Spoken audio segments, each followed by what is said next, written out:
Poliisi okubaatiya gaasi wamu n'amasasi mu bbanga ekasokosa omuwakiso ebadde egumbulula olukuŋŋaana olubadde lukubiddwa omubaka wa munisipali y'Ekira Ibrahim Ssemujju ng'ono abadde azze okutongoza abaneesimbawo ku bifo eby'enjawulo mu kitundu kino Bukedde FDC. Ssemujju agenze okutuuka katale ekasokosa abadde olukuŋŋaana nga poliisi eri bulindaala era nga bamukkiriza okutuuka abadde olukuŋŋaana kyokka ne bamulemesa okubaako ky'ayogera. Wano abantu boogeredde poliisi ebikankana ne bajuliza ekibiina ky'NRM ekyategeeza olukuŋŋaana lwe lumu mu kifo kyekimu gye buvuddeko kyokka nga bompa we bakubye ku mukono.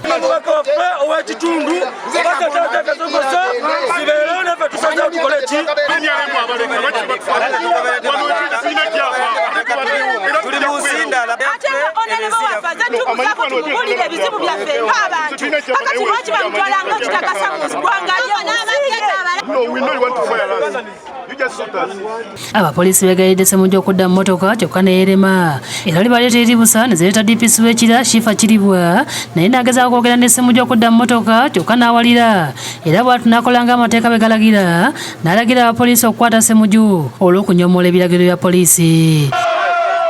Ssemujju asoose kuwalira nga biyita bya lubalaato era nga bamu ku bannakibiina kya FDC baagadde okubagana n'abapoliisi.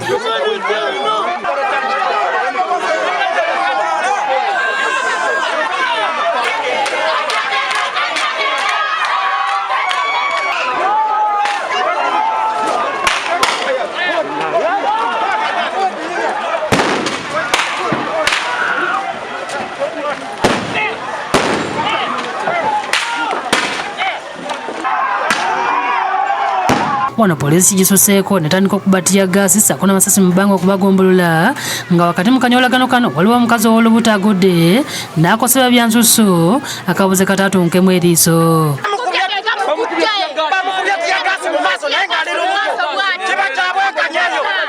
Ono ateereddwa akabangali ya poliisi wakati mu masasi agabadde gavuga n'atwalibwa mu ddwaliro.